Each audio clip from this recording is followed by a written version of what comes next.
Sí. A mí me cuesta pensar que hayas tratado de buscar, no hablo fuerte, que hayas tratado de buscar un punto de contacto en el nacimiento de Cristina ante la muerte a los 7 meses, porque todo, digamos, yo no he leído el libro, pero a partir de lo que nos contás del libro, alguien que no lo ha leído, como es mi caso, creo que el eje es más que obvio, es el protagonismo de la mujer en la política en los papeles de decisión. Creo que ese es el eje. De alguna manera el más obvio de los puntos de contacto, y de alguna manera como la clase política o la partidocracia tradicional, oligárquica, bonita, ha tratado, y la clase media, obviamente por la polarización pedagógica, tiene sobre las mujeres que se destacan en la política pública. En el caso, aparte me interesan los contrastes, digamos, que se mencionaron. Por ejemplo, la tradición judeocristiana, sos santo, sos prostituta. Eso también se vio tanto en Eva, que muy bien lo marcaste, en una imagen de Eva tipo santa, o en una imagen de Eva del otro lado tipo prostituta. Para no o sea, y eso mismo ocurre con Cristina, que es parte de esa tradición judeocristiana a la cual hemos sido educadas, o somos una cosa o somos la otra. Pero lo otro interesante, para hablar de los contextos y después quiero referirme al Dorrego, me parece a mí, fíjate, no sé, en una rápida, a mí siempre, como soy también profesora de historia, siempre se me ocurre hacer las comparaciones entre Irigoyen y Perón, entre dos, y las coincidencias que existen azarosas, como es la muerte y los contrastes en la forma de contacto con el pueblo, y el otro es una especie de hombre masónico y todo lo demás. Fíjate vos en el contraste. Si uno pone Evita con Cristina y la vinculación con la muerte, que es una de las cosas que surgen por espejos, Evita muere y queda Perón. Aquí se da por espejo, digamos, como contrapartida al revés. Así empieza el libro. Ah, bien, no lo leí, mira. No lo leí, fíjate, qué interesante. Y el tema de la configuración de los contextos y la particularidad de los momentos. En el peronismo de la década histórica, de la época dorada, lo que implicó el peronismo los derechos de los trabajadores como sectores emergentes. Es muy interesante el reconocimiento que hace este periodo el kirchnerismo del reconocimiento de los derechos de las llamadas minorías, digamos, en la emergencia y de las mujeres. Que no somos minoría. Que no somos minoría, pero yo no las pongo con la minoría y de las mujeres. Que eso es muy interesante también, como me parece, como parámetro. Y respecto al Instituto Dorrego. Te digo ahí, porque hay algo que es muy interesante eso. O sea, yo me dediqué durante mucho tiempo a estudiar la lucha de las mujeres, las sufragistas, las feministas del comienzo del siglo.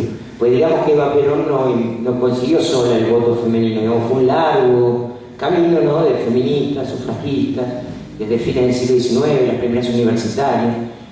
Pero yo en un punto me pregunté, bueno, pero ¿por qué la lucha de estas mujeres? Estoy hablando de Cecilia Grierson, Julieta Lanteri, Alicia Moró, digamos, todas ellas, Elvira Rawson. Estas mujeres que dieron su vida por esto, ¿por qué no lograron que fuera popular la lucha por los derechos femeninos?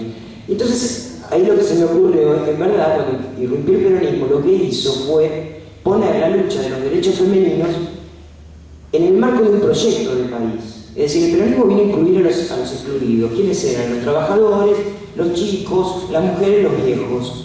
Pero puso estos reclamos dentro de un marco del proyecto de país. Entonces ya no eran solamente las mujeres las que peleaban por sus derechos, sino que también eran los trabajadores, los niños, los ancianos, que peleaban por las mujeres y viceversa. Y me parece que en este periodo ocurre lo mismo, porque las minorías, por ejemplo los gays, vienen peleando, pero desde hace décadas y décadas y décadas por sus derechos. ¿Por qué no habían logrado antes que se consagraran esos derechos? Porque no eran muchos, no, sí eran muchos, había que hacer la marcha del orgullo gay en la ciudad de Buenos Aires, por lo menos eran ruidosos y muchos. Porque este proyecto logró hacer lo mismo que hizo el peronismo antes con las mujeres, metido dentro de un proyecto de país el derecho de las minorías ya no son los gays solamente peleando por sus derechos, sino que son los gays peleando por sus derechos, por los trabajadores, por las mujeres, por los pibes, por los ancianos, y viceversa. Y entonces por eso se avanzó, ¿no? Eso quería decir.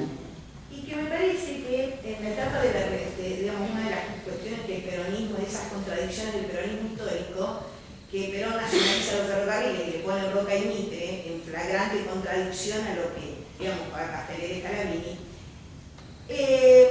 me parece que para hacer una verdadera, estoy totalmente de acuerdo con lo que dijiste sobre el revisionismo histórico y todo lo demás, pero la visión lateral que tenemos o circunstancial que tenemos desde nuestra propia historia del interior. Uno sabe que Estanislao López, por decirte, un caudillo fundamental en esta provincia, siempre le tiene relación con Buenos Aires. Si no desconoces absolutamente nada, ¿cuán diferente sería hacer un revisionismo histórico desde el interior y desde otra visión? ¿No? Yo siempre digo que para hablar de San Martín, qué interesante hubiera sido escuchar la versión de Remedios, que tenía 15 años y la casaron con un hombre de 50, la cual, volver, digamos, a hacer un revisionismo histórico donde realmente estamos en un momento excepcional para tomar la revisión histórica, no solamente respecto a los hechos que tienen que ver con esa distorsión así en esa ciudad-puerto, sino desde el interior. Sí, claro. Digo, y desde las mujeres y desde, claro, desde los pueblos originarios. La idea es, cuando se fundó el Instituto de Revisionismo Histórico, que lo preside Pacho Donel, Pacho suele repetir que tendríamos que ir dejando de lado la palabra revisionismo histórico, porque hay que explicar mucho. Cuando uno dice revisionismo histórico, porque hay cantidad de revisionismos históricos, nacionalistas, católicos, de derecha. Y entonces Pacho lo que decía es que tendríamos que estar hablando de una historia nacional, popular y federalista, porque en verdad hace falta incluir lo que no está, y lo que no está es eso, no está el pueblo, y no está el pueblo porque no está el interior, digamos. Y la idea, por lo menos en lo que a mí respecta, que me interesa la historia de género, uno de los proyectos que tenemos es, bueno, el Instituto acaba de publicar un libro que se llama La Otra Historia, que es un libro colectivo que hicimos entre varios miembros del Instituto, donde se plantea un poco los ejes temáticos que habría que tratar, que habría que abordar. Y bueno, por supuesto el capítulo de la historia de género lo escribí yo, y lo que yo hoy propongo es volver a escribir la historia, incluyendo a las mujeres, pero incluyendo a las mujeres de las provincias, y escrita desde las provincias. Por eso la idea es un poco, que hablamos con Daniel, la idea es un poco convocar en las distintas provincias, mujeres y varones, los que se hayan dedicado, digamos, al tema del género en sus lugares, para que podamos incorporar a todas aquellas mujeres que seguramente desde Buenos Aires no se ven y ni se conocen, digo, no sé, por decir un nombre, Mara Costa, que fue la primera diputada latinoamericana elegida en 1934, fue diputada provincial en San Juan. Y vos decís Mara Costa y nadie tiene la menor idea quién es.